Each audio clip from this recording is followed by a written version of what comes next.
Hello everyone, audit का नया batch मैं स्टार्ट करने जा रहा हूँ नेक्स्ट वीक। तो आज के इस वीडियो का दो मकसद है। नंबर वन, आप लोग को पूरे बैच शेड्यूल के बारे में बता देना कि कब स्टार्ट होगा, कब एंड होगा, क्लास टाइमिंग्स क्या होंगे, कितने मोड्स होंगे। और दूसरा, मेरी ऑडिट की जो नई थियरी बुक है वो आज प्रिंट में गई है, तो आने में तो उसको टाइम लगेगा, पर जो बुक मैंने रेडी की है वो भी मैं आप लोगों के साथ एक बार दिखाना चाहता हूँ आपको, ठीक है। सो ये जो बैच है CA इंटर ऑडिट 26 का, it is going to start from 3 July exactly. आज से एक हफ्ते बाद वेडनेसडे है मेरे ख्याल से 3 जुलाई, तो वेडनेसडे 3 जुलाई को मैं बैच चालू करने वाला हूँ। और अप्रॉक्सीमेटली 70 क्लासेस होते हैं, तो 7 डेज अ वीक करके चलेगा, डेली चलने वाली है क्लासेस। तो 15 सितंबर तक अपनी बैच कंप्लीट हो जाएगी। तो it will start from 3 July and will and on around 15 September. Timings क्या रहेंगे? लाइव रहेगा मॉर्निंग में 8 AM टू 10:30 AM। जो स्टूडेंट्स भी लाइव क्लास लेते हैं, चाहे वो सेंटर पर लें चाहे लाइव ऑनलाइन लें, उनको लाइव के अलावा एक एक्स्ट्रा बैकअप व्यू तो मिलेगा ही। और गूगल ड्राइव या मोबाइल ऐप वाले स्टूडेंट्स को भी 1.5 व्यूज़ है एज यूजुअल, जो हमेशा होता है। फीस और वैलिडिटी पीरियड वहाँ पर लिखी हुई है। 6 मंथ्स अगर वैलिडिटी वाली आप लेते हो तो 8,500 है, और 12 मंथ्स वैलिडिटी वाली की फीस है 9,500। These are the various combo fees of law audit SM and law audit, okay. ये सब आपको मेरे वेबसाइट पे मिल जाएगा siddharthaclasses.com पर। Books, there are 2 books. Audit 2.0 theory book है, ये 270 पेजेस है डॉट, जो मैं भी आप लोग को शो करूंगा। क्वेश्चन बैंक अभी भी बन रहा है, वो अराउंड 500 पेजेस के आसपास जाएगा। This batch is applicable for January 26, May 26 and September 26, just like my law batch, fully updated एकदम। तो आप कभी भी एग्जाम दो जैन में, September 26 में आपको एकदम पूरा का पूरा 100% अपडेटेड कंटेंट क्लास में प्रोवाइड किया जाने वाला है। रेगुलर बैच है 70 classes of 2.15 hours, approximately 160 hours के पास ये बैचेस होंगी। Now this is my new book, तो मैं आप लोगों को शो करने जा रहा हूँ। ये दिस इज द बुक। ये भी प्रिंट में गई है, तो ऑब्वियसली आने में तो टाइम लगेगी। आने के बाद ही जो नए बैच के स्टूडेंट्स हैं उन लोगों को ये बुक दी जाएंगी। ये कंटेंट आपको शो कर रहा हूँ मैं, ठीक है। हमारे ऑडिट सब्जेक्ट के अंदर there are 11 chapters exactly as per institute study module, ठीक है ना। 11 चैप्टर्स है, जिसमें चैप्टर 8 बड़ा होता है तो उसको 2 पार्ट में तोड़ा हुआ है, ऑडिट रिपोर्ट एंड कारो, तो 8 भी हो गया। नाउ यहीं पर आप देखो ABC एनालिसिस किया हुआ है कि कौन से चैप्टर A कैटेगरी के, कौन से B कैटेगरी के, कौन से C कैटेगरी के। वो नीचे भी यहाँ मैंने लिख के दिया है, A category chapters, B category, C category, और कितने पेजेस का मैं बताऊंगा। टोटल ये जो मटेरियल है ये 270 पेजेस का, including everything, chapter, standards on auditing, everything, okay. Now A category chapters जो हैं वो 141 पेजेस के हैं total. A category chapters 141 pages के हैं, और उससे एग्जाम में वेटेज कितना है? 52 से 78 मार्क्स। B कैटेगरी में 3 चैप्टर्स आते हैं, 3, 9, 10, 94 पेजेस है, मतलब ऑलमोस्ट 100 पेजेस बोल लो तुम, और 20 से 30 मार्क का वेटेज है।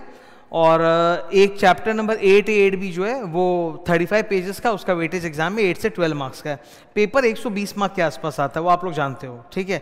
तो ये A category, B category, C category chapters का पूरा वेटेज के साथ बनाया हुआ है। नाउ हम लोगों को स्टैंडर्ड्स ऑन ऑडिटिंग जो है ना वो अलग से नहीं पढ़ना होता, it is a part of the chapter. तो देखो मैंने बगल में लिखा है, ये आपके सामने 11 चैप्टर्स है, कौन से चैप्टर में कौन सा स्टैंडर्ड आता है। As you can see, chapter 1 में एक ही स्टैंडर्ड है 200, चैप्टर 2 में एक ही स्टैंडर्ड है 300, चैप्टर 3 में 3 स्टैंडर्ड्स है, चैप्टर 4 में 8 स्टैंडर्ड्स है, चैप्टर 5 में कोई स्टैंडर्ड नहीं है, चैप्टर 6, 7 ये दिख रहा है आपको, ठीक है। सो हमारे सिलेबस में ना total there are 30 standards on auditing, जो 11 चैप्टर्स में इस तरह से डिवाइडेड है। एकदम यहीं पे मुंह पे स्टूडेंट को दिख जाए कि हाँ भाई इस चैप्टर में ये स्टैंडर्ड है तो मुझे ऐसे पढ़ना है, ऐसे रिवाइज करना है, पूरा क्लियर वहीं पे दिखेगा। चैप्टर वाइज वेटेज जो ICAI ने बना के दिया है, वो उस हिसाब से पूरा चैप्टर वाइज वेटेज बनाया हुआ है, 4 मार्क्स से 6 मार्क, 8 मार्क्स से 12 मार्क, और वो नंबर ऑफ पेजेस है जो हर चैप्टर में होते हैं ना, पेजेस, ठीक है। तो ये 270 पन्ने का है।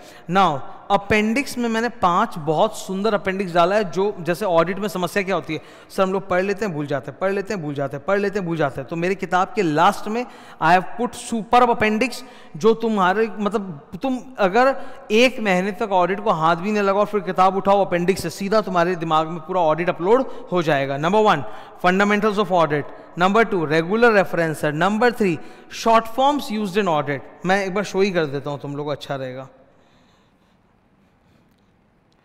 ये से यहाँ से ये लास्ट के, ठीक है, ये लास्ट में स्टार्ट होता है, लास्ट के अराउंड 13 पेजेस हैं यहाँ से।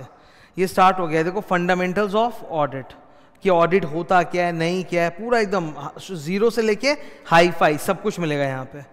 फिर रेगुलर रेफरेंसर, ये स्टैंडर्ड्स के चार्ट हैं पूरे। ऑडिट महामंत्रास, ऑडिट में क्या होता है, ये हो गया तो क्या होगा, वो हो गया तो क्या होगा, तो मैंने पूरे स्टैंडर्ड्स और ऑडिटिंग से मिला के ये ऑडिट महामंत्रा का चार्ट बनाया है कि ऐसा होगा तो ये आंसर होगा हम लोगों का, ठीक है। ये कुछ रेफरेंस मटेरियल है, मटेरियलिटी वगैरह, ये इंटरनल कंट्रोल फ्लो चार्ट के डायग्राम से जो मैं पढ़ाऊंगा, ठीक है। हाँ, ऑडिट सब्जेक्ट में क्या होता है, जगह जगह मैंने फुल फॉर्म शॉर्ट फॉर्म किताब में चैप्टर में तो लिख रखे हैं, हर जगह मैं कहीं भी शॉर्ट फॉर्म छोड़ता ही नहीं हूँ, मैं हमेशा फुल लिख देता हूँ। पर फिर भी कभी स्टूडेंट को कोई दिक्कत हो जाए तो मैंने जितने भी शॉर्ट फॉर्म यूज़ किए उसका अलग से भी पूरा एक चार्ट बना के डाला हुआ है, जिस A to Z ऑर्डर में तुम रेफर कर सकते हो तुरंत आकर। These are standard short forms, okay. फिर एक सबसे बड़ी समस्या स्टूडेंट के सामने आती है कि सर 30 स्टैंडर्ड्स, हमको नाम कैसे याद रहेगा, ठीक है। तो हर स्टैंडर्ड का नाम थोड़ा थोड़ा जहाँ जहाँ ज़रूरत है मैंने छोटा किया, सिंप्लीफाई किया, ताकि आराम से तुम नाम याद कर सको। स्टैंडर्ड के नाम और नंबर याद करना बहुत जरूरी है, 30 स्टैंडर्ड्स हैं तो ये उनके नाम और नंबर है, एकदम शॉर्ट एंड स्वीट है, बिल्कुल एग्जाम में लिख सकते हैं, ठीक है। ये रहा 30 स्टैंडर्ड्स का पूरा लिस्ट है आपके सामने, 30 स्टैंडर्ड्स, नंबर है और नेम्स है to learn for exam, okay. फिर एक चैप्टर 5 बोल के होता है audit of items of FS, उसमें स्टूडेंट को बहुत दिक्कत होती है कि सर मैं कैसे याद रखूँगा, कैसे याद रखूँगा।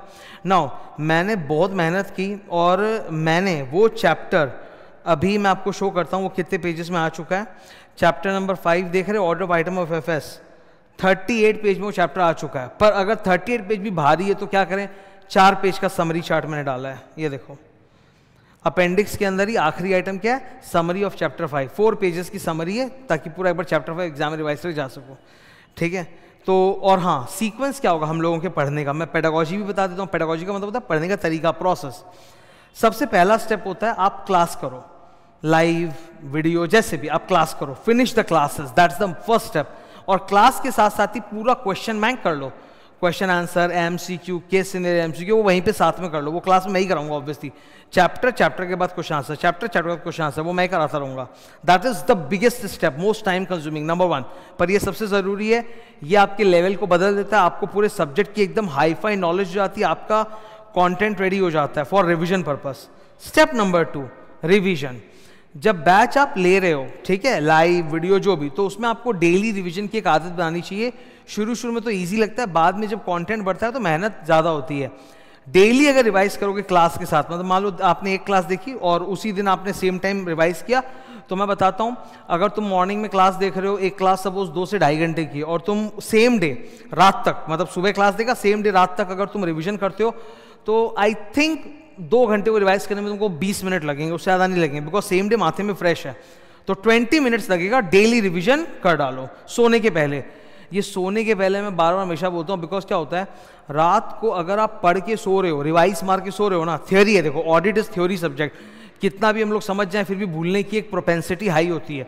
तो अगर तुम उस वक्त ना सेम डे रात को सोने के पहले रिवाइज कर ले तो 20 मिनट, तो पूरी रात तक वो तुम्हारे ब्रेन में ना उसका न्यूरल कनेक्शन बनता रहेगा, तुमको याद होना चालू हो जाएगा सबकॉन्शियस लेवल पे, तुम वर्ड्स को याद कर पाओगे, सेंटेंसेस याद रख पाओगे, लिख पाओगे, कोई दिक्कत नहीं होगी। पर वो सेम डे मेहनत करना जरूरी है, 20 मिनट्स। Third, writing practice.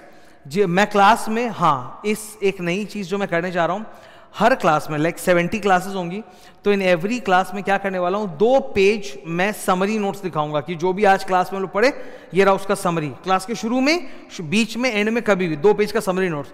तो 70 क्लास में अप्रॉक्सीमेटली आपके पास 150 पेजेस की समरी नोट्स बन जाएंगे, वो है। ऑन टॉप ऑफ दैट तुमको और एक चीज़ लिखना है। मैं जब क्वेश्चन बैंक पढ़ाऊंगा ना, तो मैं तुम लोग को बोल दूंगा ये इजी है, ये मीडियम में हार्ड है, और ये वाले क्वेश्चन W है, W मतलब राइटिंग प्रैक्टिस। तो टोटल क्वेश्चन बैंक के अंदर 20% क्वेश्चंस होते हैं डिस्क्रिप्टिव वाले में, MCQ में तो लिखना है नहीं, MCQ में तो बबल भरना होता है, मेन तो डिस्क्रिप्टिव है 70 मार्क का। तो डिस्क्रिप्टिव क्वेश्चंस के अंदर मैं आपको एकदम hot important 20% of the question answer बता दूंगा, उसको लिख के प्रैक्टिस करना कॉपी में। कॉपी लो, कॉपी के 2 हिस्से कर दो, ठीक है। तो 150 पेज में कॉपी नोट्स क्लास पढ़ाने के लिए, 150 पेज में क्वेश्चन बैंक का वो इंपॉर्टेंट क्वेश्चंस का राइटिंग प्रैक्टिस, वो कर ले ना, ठीक है। And last, test. हर चैप्टर के लिए एक टेस्ट पेपर सेपरेट बनाया हुआ रहेगा, वो टेस्ट पेपर उसका सॉल्यूशन है, आपको टेस्ट देना है, टेस्ट का मेन मकसद है कि जब तुम क्वेश्चन में पढ़ रहे हो तुमको समझ में आ रहा है कि हाँ ये मुझसे क्रैक हो रहा है, मेरी रिवीजन कैसी रही, अपने रिवीजन को जज करने में काम आएगा। That is the main purpose. तो ये 4 स्टेप्स है, मैंने यहीं पर लिख दिया ताकि आपको हमेशा ये सब किताबों में रही सारी चीज़ें, ठीक है, भटकना ना पड़े। तो this is the new batch that I am going to start.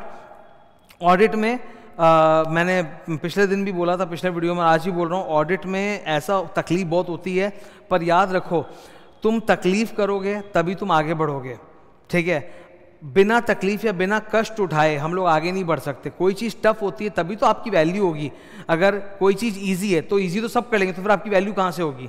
There is a difference between BCom and chartered accountancy. BCom easy होता है तो सभी कर लेते, तो वैल्यू भी नहीं होती है।